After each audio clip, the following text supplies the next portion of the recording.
7:52 en el territorio continental ecuatoriano, buscando la verdad y abogando por la unidad nacional en pro de la paz y la seguridad en el Ecuador.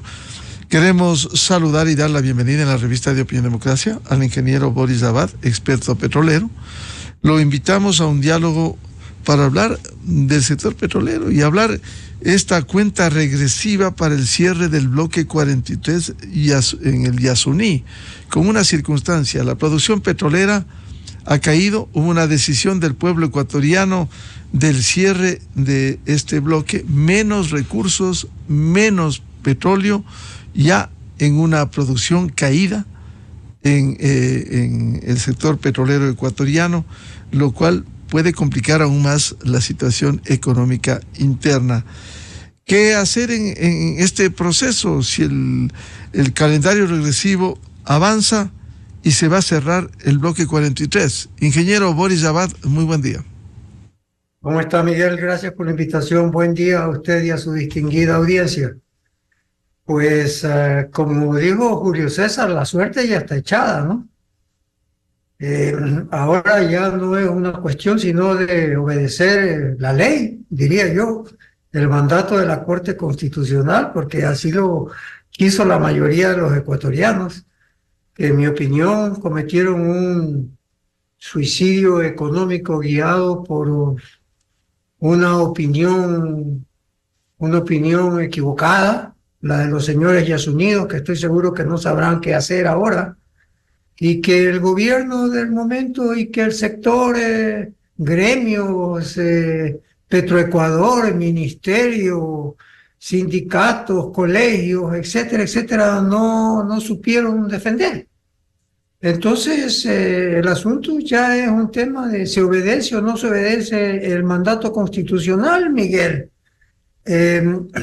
Hay dos maneras en que eso se va a terminar. La una es de la manera técnica y correcta, yendo en un proceso tranquilo y ordenado y técnico, cerrando los pozos, abandonando facilidades y reforestando el área, pero eso toma mucho tiempo. Y lo otro es simplemente abandonarlo.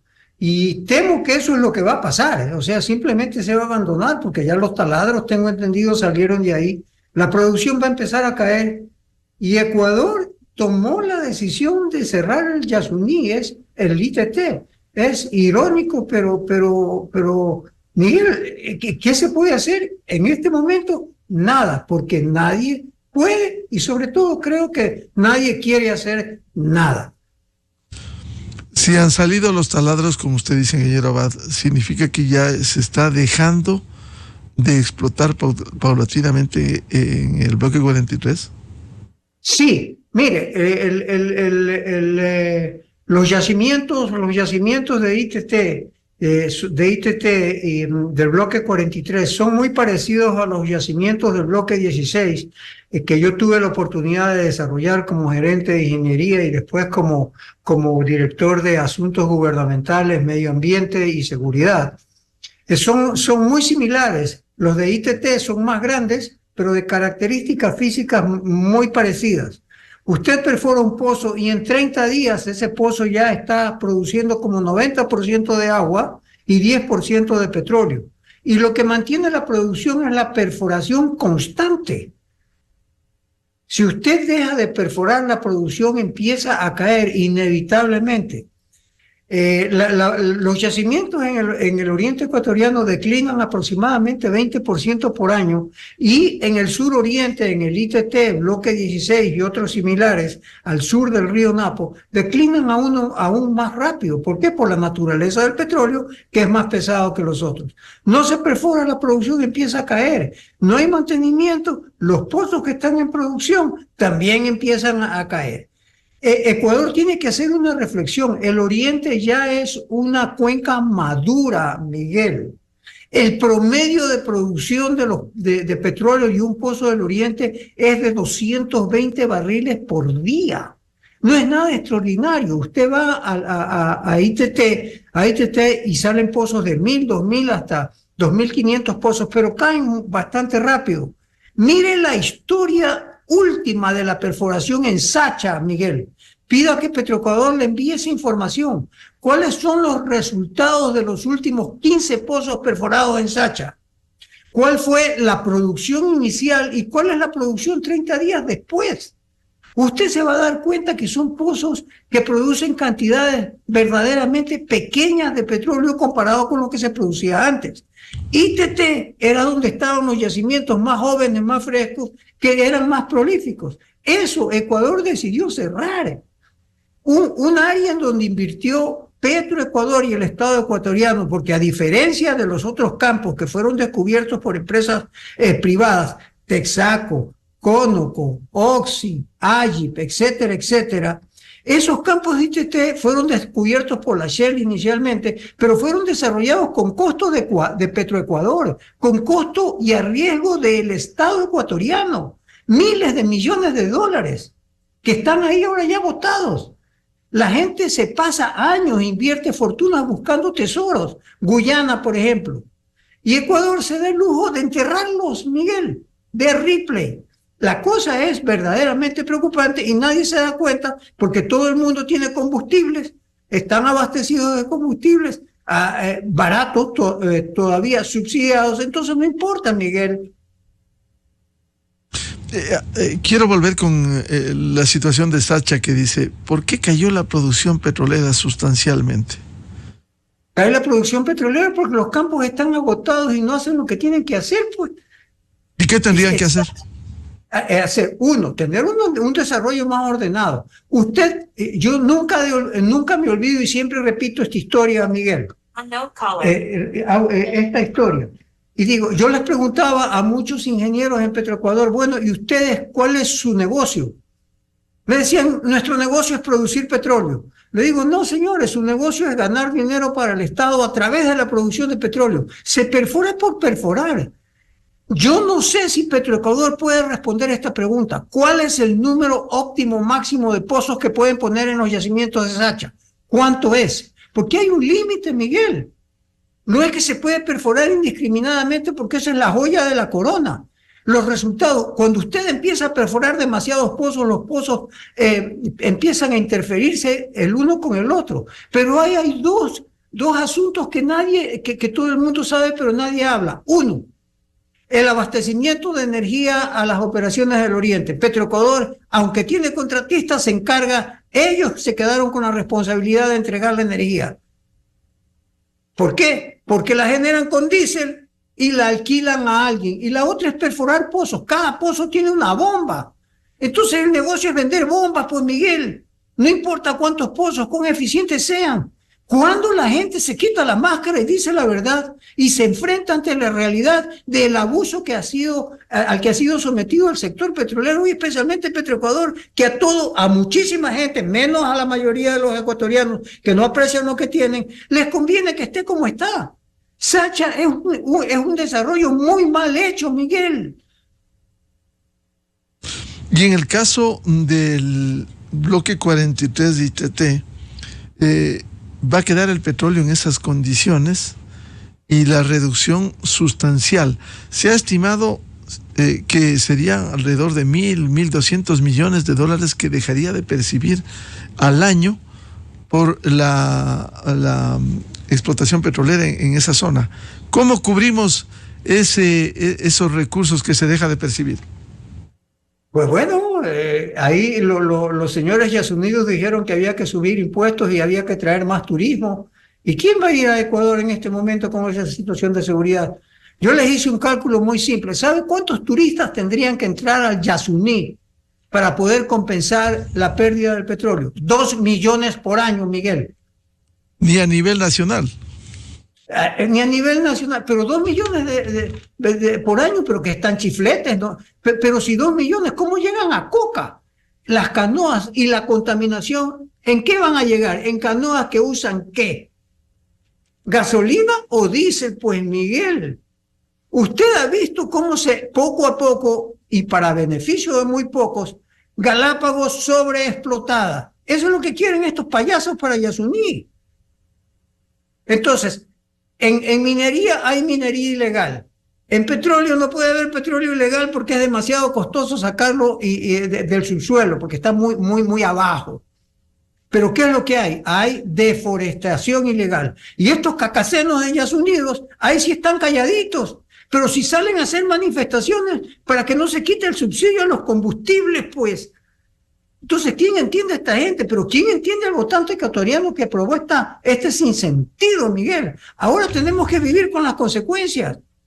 Mire, el país le debe a Raimundo y todo el mundo, al FMI, le vendió el alma a los chinos y entierra un tesoro. ¿Quién entiende? ITT no solamente es la pérdida de los 58.000 barriles que produce en este momento, que pronto van a empezar a caer, es el potencial que eso tenía. Ahí hay aproximadamente descubiertos con costo de dinero del Estado ecuatoriano, más de 10.000 millones de barriles descubiertos, con un potencial de recuperación de siquiera 1.200 millones a 1.500 millones de barriles. Con un petróleo, lo que toma descubrir un barril de petróleo, Ecuador lo tira por la borda, Miguel. Es terrible. Y después nos quejamos. Entonces, ITT, la pérdida es gigantesca, es mucho más de 1.000 millones de dólares por año. ¿Por qué? Porque además, ¿quién en sus 5 sentidos va a ir a invertir a Ecuador? Cuando usted ve con asombro de la industria petrolera mundial e internacional. Este es un país que ellos mismos se quitan sus contratos. ¿Y qué me va a pasar a mí, extranjero, que llego ahí, tengo éxito, me quitan el contrato si ellos mismos se quitan sus contratos? Es de Ripley, Miguel. El daño es gigantesco. Ingeniero Abad decía, ¿cómo compensar si vamos a dejar de recibir esos recursos? Que ni siquiera compensaría lo que se está este momento cobrando con el incremento del IVA desde abril y el incremento de los combustibles. Ese hueco, ¿cómo se va a poder llenar? Uno diría del mismo sector petrolero, pero si la caída de la producción va día a día hacia abajo. Mire, Miguel, tomando la cifra que usted me acaba de decir de 1.000 millones de dólares, quiere decir que el Ecuador tendría que consumir aproximadamente un 10 a 12% menos combustibles. Tendría que consumir 10 a 12% menos combustibles. Tendría que exportar el combustible que no quema. Ahora, déjeme darle un dato que es muy interesante y que le da a usted una idea de la magnitud del daño derivado de tener que cerrar el ITT.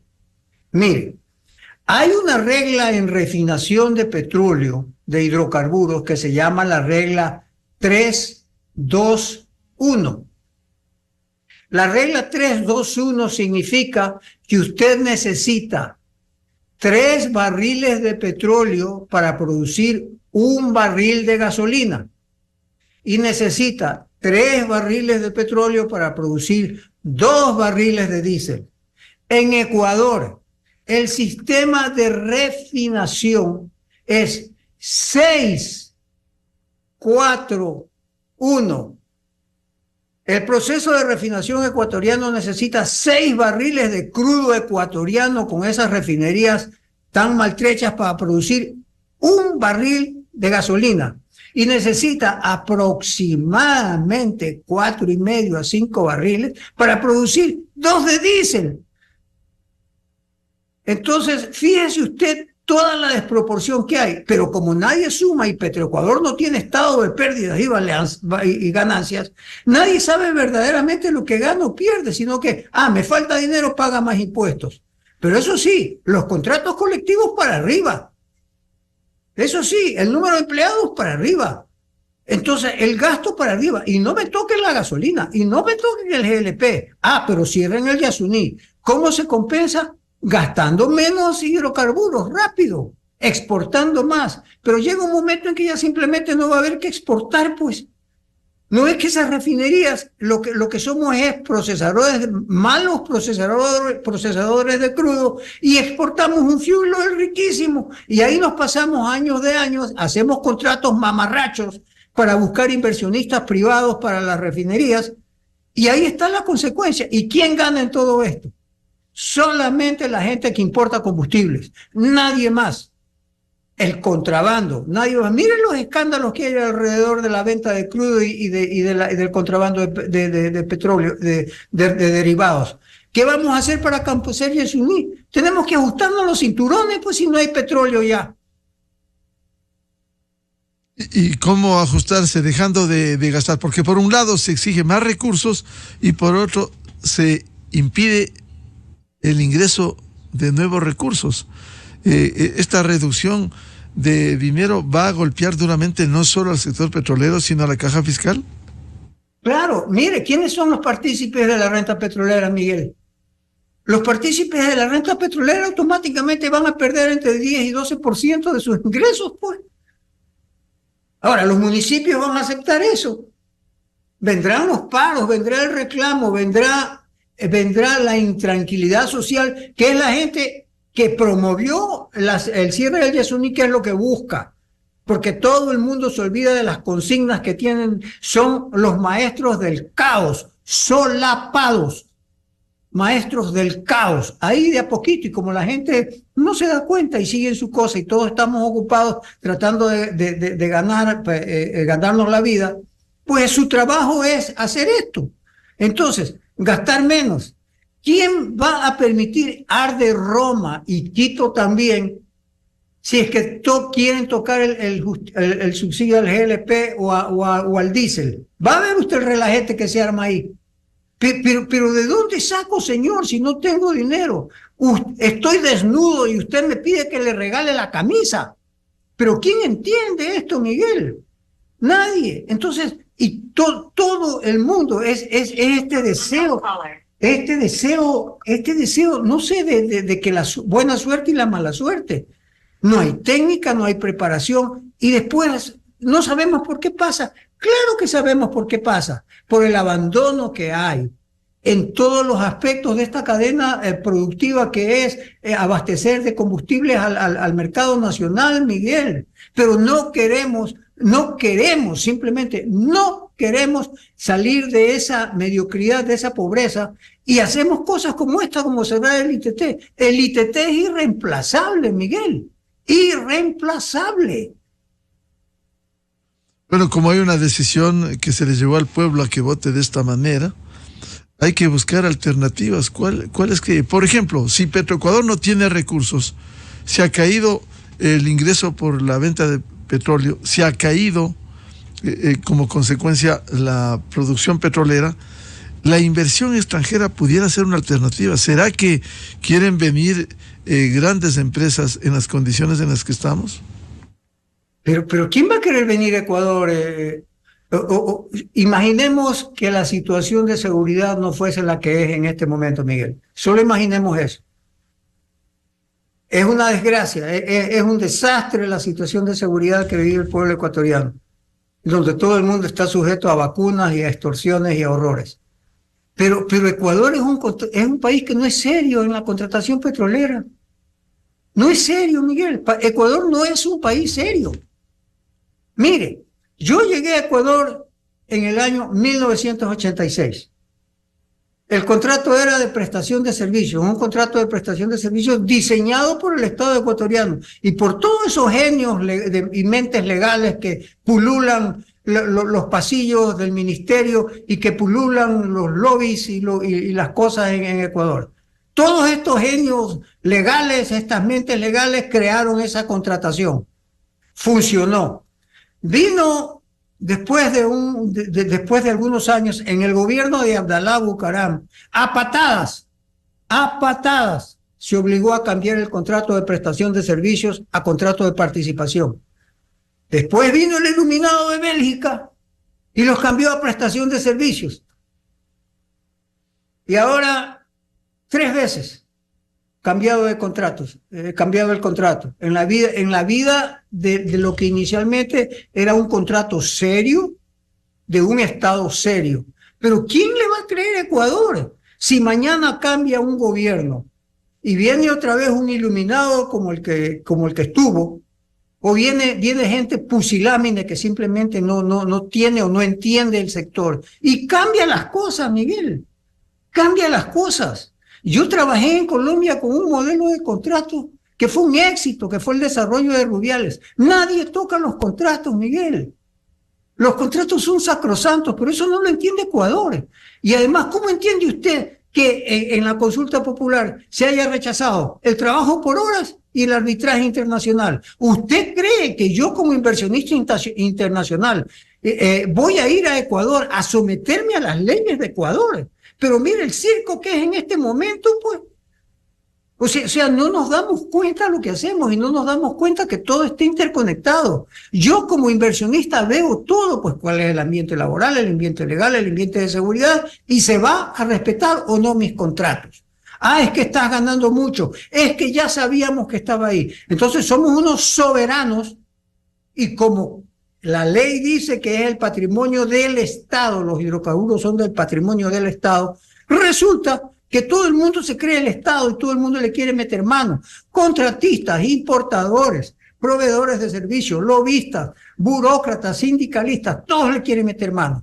Resultado, lo que tenemos ahora, cierre del Yasuní y debacle económica del país. Ingeniero Boris Abad, frente a este panorama que nos ha descrito, ¿qué hacer y cómo hacer para enfrentar este momento crítico en el sector petrolero ecuatoriano? Pues decirle al pueblo ecuatoriano lo que se ha hecho y lo que ha pasado y que la medida y que la medicina es dolorosa, es un cáncer y el cáncer se cura con medidas drásticas, con medidas dolorosas. Se siguen desperdiciando recursos, Miguel. Se sigue quemando gas asociado en el oriente, gas riquísimo en GLP y en gasolina que importamos. Se sigue quemando y el gobierno todo lo que quiere es importar gas. No dice nada más, vamos a importar gas, solución. Y el gas asociado y amistad. ¿Qué pasa? Nada. Pero ¿cómo quieren que no lleguemos a estas desgracias? Mañana pasado sale una consulta popular para cerrar amistad. Pero, ¿y quién le hace caso al mandato de equivocado? Porque dijeron hay que cerrar los mecheros, hay que retirar los mecheros. Los mecheros no hay que retirarlos porque son necesarios para la operación petrolera. Los mecheros hay que apagarlos e industrializar el gas. ¿Qué hacen con eso? Nada.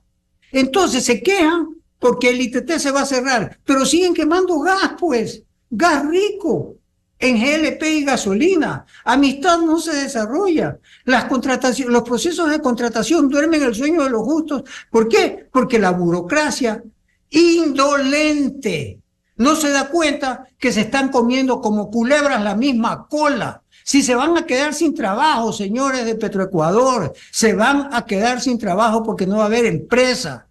Eso es lo que no entienden. ¿Qué hacer? La solución la tienen en la mano, pero se pasan titubeando, no toman acciones. ¿Qué plan hay, Miguel? ¿Qué plan hay serio para verdaderamente cambiar las cosas? Ninguno.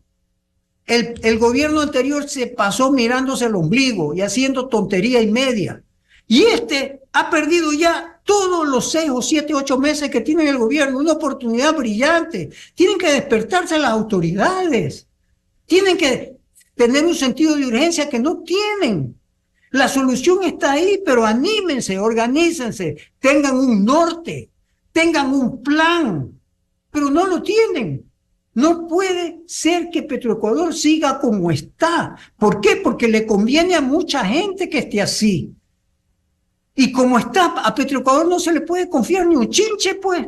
Claro. Mire usted la payasada. ¿A quiénes les conviene, ingeniero Abad? ¿A quiénes les conviene que esté así? Les conviene a los que importan combustibles porque siguen importando combustibles, a los que venden servicios, a los que venden energía para Petroecuador, a los que le venden equipo a Petroecuador. Si no importa. No importa cuántos pozos se perforen porque cada pozo lleva una bomba. Miguel, por favor. Cada pozo se come 1 megawatt de energía. Cada pozo.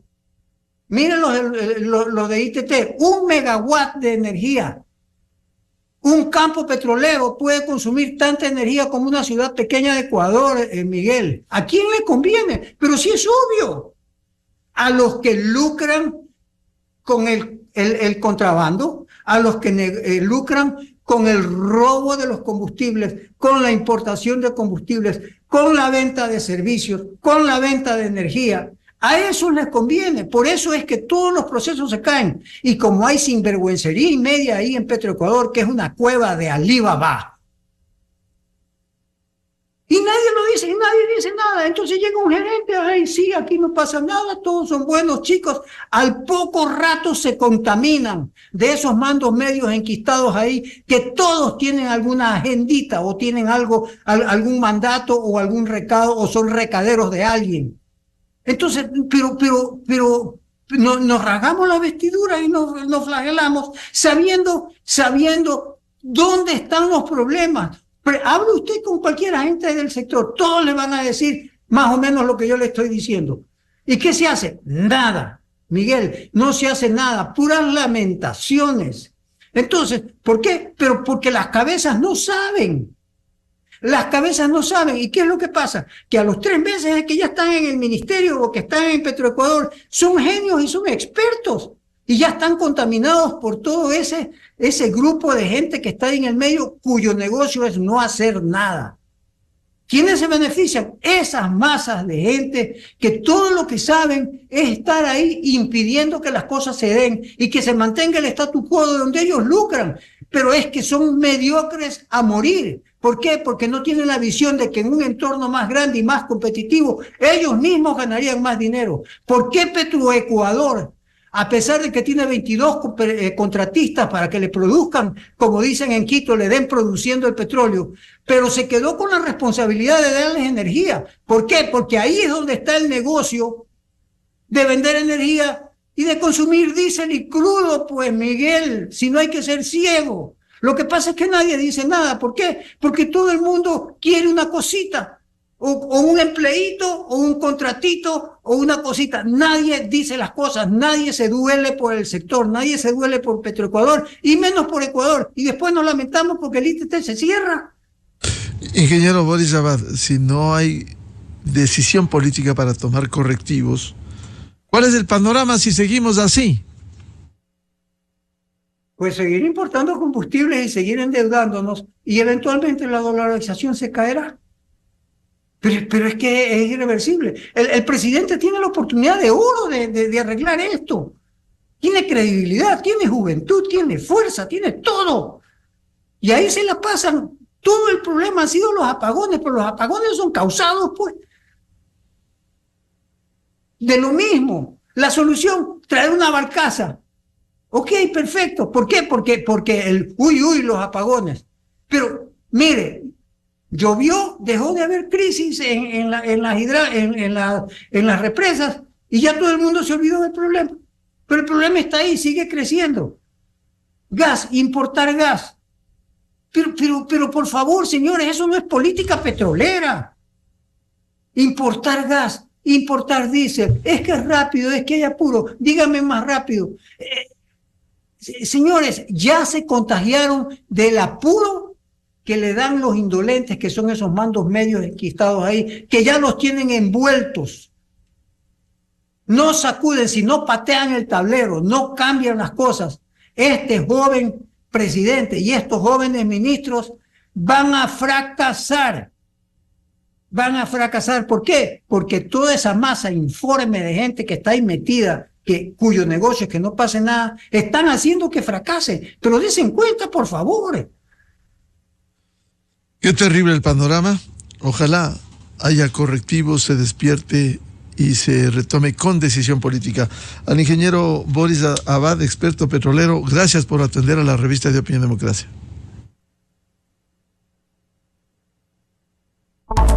Enseguida, en la revista de Opinión Democracia. 8:21 minutos en el territorio continental ecuatoriano. Vamos a una pausa y ya volvemos. Tenemos previsto el diálogo con la doctora Catalina Carpio, experta en tema de lavado de activos, y la doctora Jenny Andrade, experta en fraudes y lavado de activos, a propósito de estos últimos hechos ocurridos. Funcionarios de la UAFE vinculados al lavado de activos. ¡Qué horror! Desde 1984 con Gonzalo Rosero. La revista de Opinión Democracia. Siempre líderes, siempre confiables. Enseguida regresa Miguel Rivadeneira, a la búsqueda de la verdad. Inicio de espacio promocional y publicitario. Llegó un nuevo comienzo. Llegó Ford Orgu con más servicios, más